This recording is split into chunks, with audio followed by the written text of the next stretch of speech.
I'm Justin Crump, co-owner of Frigate Adventure Travel, based in King Salmon, Alaska on the Naknek River. And today I want to talk about spey fishing in the Bristol Bay region.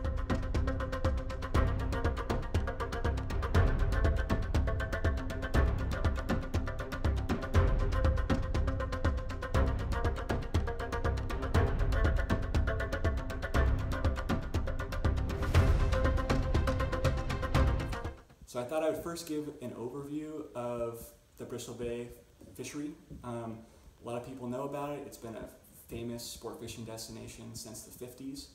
And in the last 20 years, there has been a lot of interesting things happening in regards to spey fishing and that kind of thing. The Bristol Bay region is home to the largest run of sockeye salmon in the world, and it has an incredibly vast array of rivers and lake systems, and it's the largest lake systems in the bay that carry the largest amount of sockeye salmon and also the largest rainbow trout in Alaska. Most of the rivers and creeks in Bristol Bay hold rainbow trout, char, dolly varden, grayling. The Bristol Bay watershed is home to an incredibly diverse population of fish.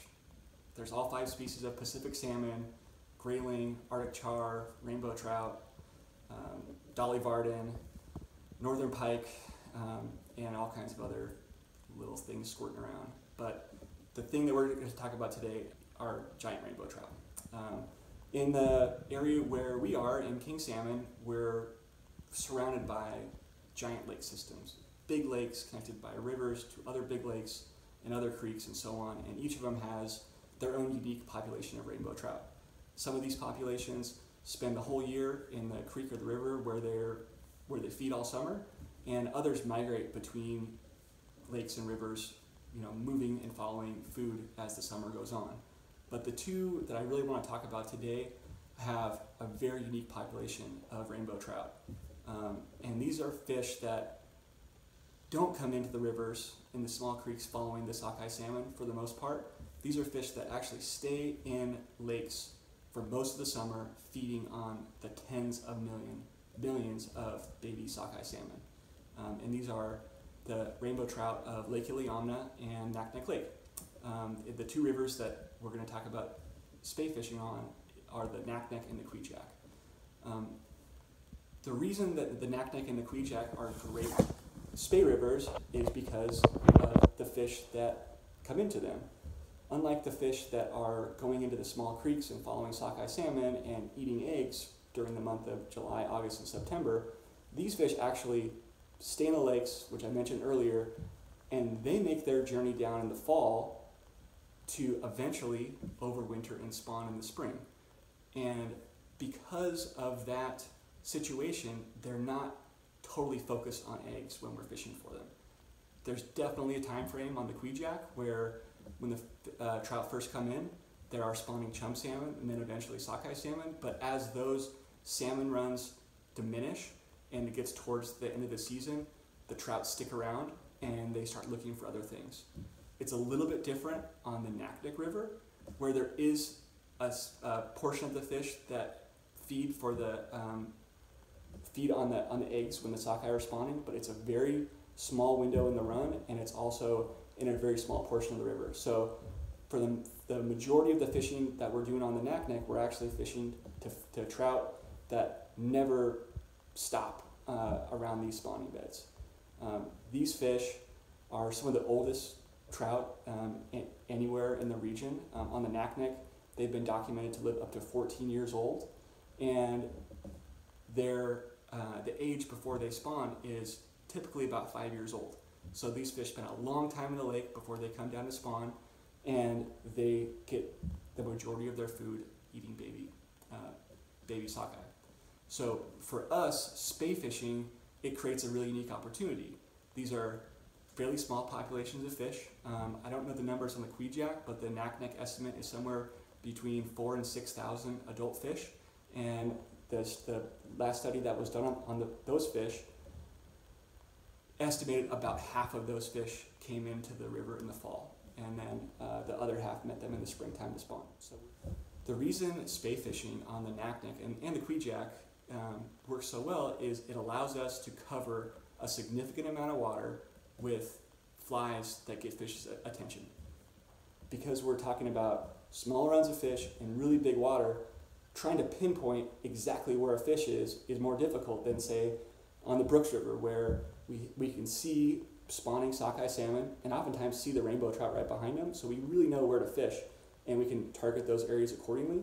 But on the big rivers, we don't know where they're going to be per se. You know, in a 40 or 50 or 60 yard run, there might be only a handful of big fish there, and if we were to indicator fish with beads from shore or even in a boat, we'd have to cover so much water and make so many casts, and the fish may or may not be there. So it's just not the right tool for the job.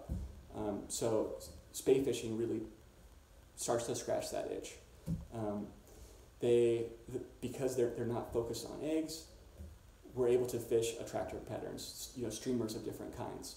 There is some food in the water, especially in the late fall as the sockeye and other salmon start to die. There's definitely flesh available, and we do see some flesh collect. But if we have a big storm and the lake rises and the river turns over, a lot of times that flesh and those carcasses get washed downstream. So there's not a ton of food available for these fish compared to some of the other places. So we're going to be using a wide variety of big streamer patterns. Because these fish aren't focused on eggs, it really offers us as anglers to use a wide variety of patterns. I mean, I don't think there's a color that we haven't caught fish on these rivers, whether it's red or white or black or olive or orange. They're very opportunistic. That being said, it's really hard to go wrong with a black fly and an olive fly and a flesh fly. That's going to cover most of our fishing scenarios, and that's going to cover most of your fishing scenarios when you're streamer fishing throughout Alaska. You know, because it represents a number of things that these fish are, you know, encountering throughout their life.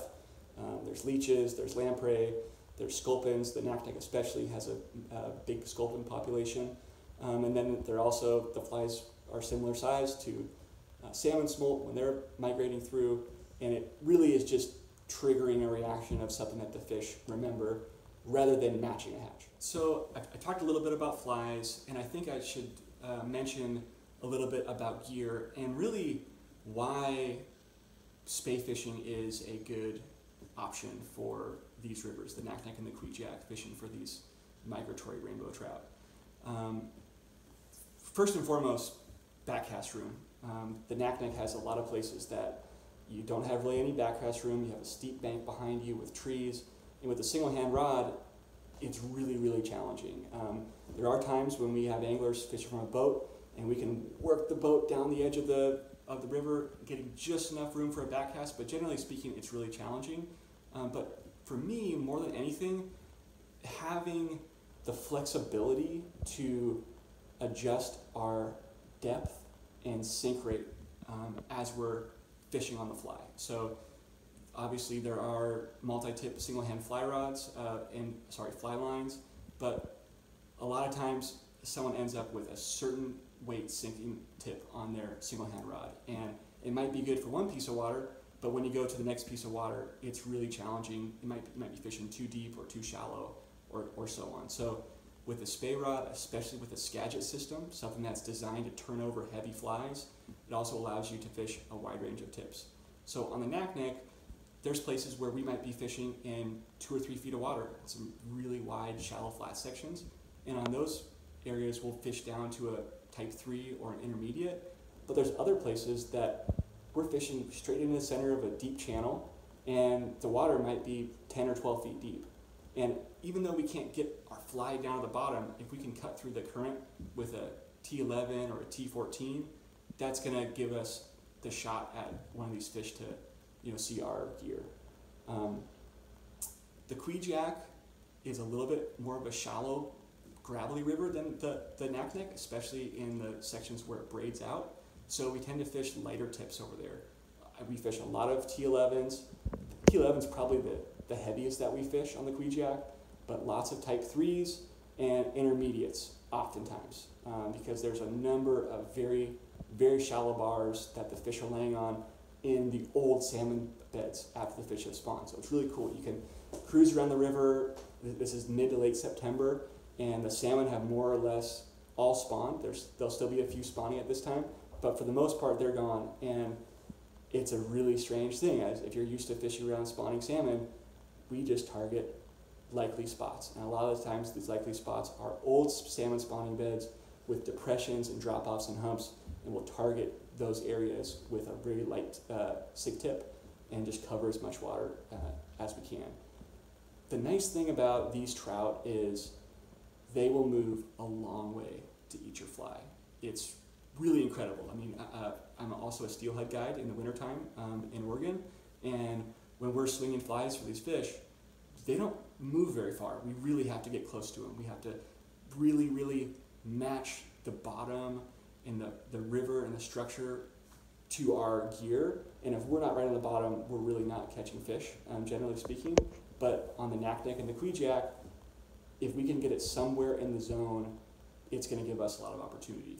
So we talked about flies, we talked about sink tips, we talked about a little bit about the river systems that we're talking about fishing with Spey rods in the Bristol Bay area. But I think it's really important to talk about what it looks like once you're in the water, when you're in the right place, whether you're fishing on your own or you're with a guide, and there you are. You're swinging a fly and you get a grab. If your experience has been primarily nymphing with the indicator, whether from the boat or from the shore, you're used to setting the hook as soon as the indicator goes down. Or even if you're stripping streamers, like if you're fishing for silvers, you're stripping along and you feel tension and you set the hook. It's really important on these fish to wait until you feel tension on the fish before you set the hook. We see anglers all the time yank as soon as they feel tension and they miss their opportunity. These fish, generally speaking, they're going to be running before you know what's going on. So you're swinging along and you get a grab and you just have to let things happen. The fish are going to set the hook themselves and they're going to be moving out into the center of the river, almost always downstream. When that happens, the ideal thing is if you have a boat right there, get in that boat and chase that fish downstream, because the big water is going to let that fish go a long way. And these are incredibly powerful fish. We're talking about 26, 28, 30, 32, possibly even bigger opportunities out there. So the fish with the river has a lot of control. So if you think that you can stand there in one place and just hang on the fish and pull on them, it's usually not going to end well. So we want our anglers to chase the fish downstream as fast and safely as they can and try to catch up with them, because there's so much pressure that the fish is putting on your line. And the thing that a lot of people don't think about is a Skagit line is really, really thick. So when you have a fish that takes your Skagit line and then your running line, and then it still has 20 or 30 yards of backing in the water, and they're way out there, we're talking about over 100 yards away from you in a few seconds. As they're pulling away from you now, there's an incredible amount of pressure on that fish. So you need to do whatever you can to take the river out of the situation, so you don't have the river pushing against your fly line, and that's going to be putting extra pressure on the fish. So don't yank when you get a bite, and chase them down, whether in a boat or on shore, until the fish stops running downstream. They always stop running downstream. It's just a matter of if you could catch up with them or not. One thing I think it's also worth mentioning is with a Spey rod, you do have a lot of advantages, but there are certainly disadvantages. And one of the things is when it comes down to landing a fish, especially if you're by yourself. With a single hand rod, you can get the fish close to you, grab the leader, and keep them in the water and work them back to you like that. But if you have a 12 or 13 foot Spey rod, that's just not an option. So ideally, you're with a friend, which hopefully you are anyway, because that's just a much safer way to fish, especially on these big rivers. But you're with a friend. Instead of trying to land the fish yourself, get them down to you or up to you. And ideally, you have a rubber net and you can land the fish in the water and keep it in the water the whole time. We occasionally see people landing fish by themselves and dragging them up on the shore. And you got to remember, these are very old fish. If you're talking about a 30-inch fish, could be over 10 years old, 11, maybe even 12 years old. And though they are tough, they're still old fish, and it's a small population of them. So we really do want to handle them with as much care as we possibly can. So that's just something to consider. If you're with a buddy and you're fishing with a Spey rod, ask them to come help, because it's going to be easier on the fish. And that's just one of the things that you have to understand with a Spey rod, is it's going to be a little bit more challenging to land them, especially in the last parts of the fight. But it's super fun and worth it. Thanks so much for watching, and I really hope that you enjoyed this presentation. And I would love to share Bristol Bay with you. If you're interested in talking about Bristol Bay, or you want to book a trip, our website is frigatetravel.com. I'm Justin Crump. Thanks again.